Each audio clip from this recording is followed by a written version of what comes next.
Tax day, April 15, just 7 weeks away, and now House Republicans are preparing to unveil a new plan to simplify the nation's tax code. John Harwood joins us now from Washington with more on the GOP proposal. John, what is Chairman Camp proposing? It's a comprehensive reform, Tyler, in the nature of what Ronald Reagan signed into law during the 1980s.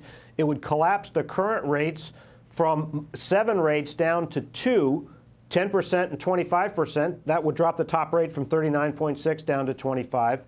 It would have a surtax on earned income over $450,000 of 10%.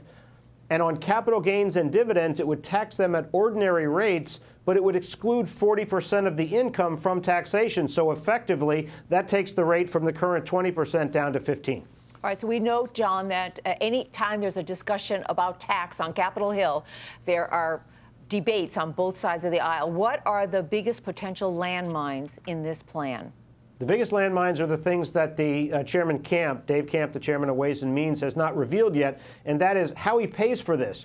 In a revenue-neutral plan, if you take the rate down from 39.6 to 25%, you're going to have to raise a whole lot of money elsewhere, and that's where the trouble is. What are they going to do on health care costs, which are currently employers' costs are excluded from taxation? What are they going to do on charitable donations, state and local tax deduction, home mortgages? All of those are things that will draw huge amounts of potential opposition. And one other one that Wall Street is watching, a bank tax. It is expected this plan is going to have a variant of what President Obama proposed and called a financial crisis responsibility fee a couple of years ago. Chairman Camp is going to have something like that in there, and Wall Street's nervous about it. If you want revenue neutrality and you cut rates, you've got to cut deductions as well. Is there any realistic chance of tax reform passing this year? No.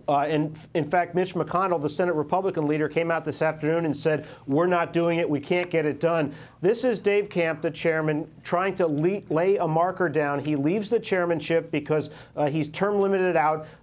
Max Baucus, his partner on the Democratic side in the Senate, is now ambassador to China. He's simply trying to say this is the culmination of the process and start a discussion that will go on for years. John Harwood, thank you very much.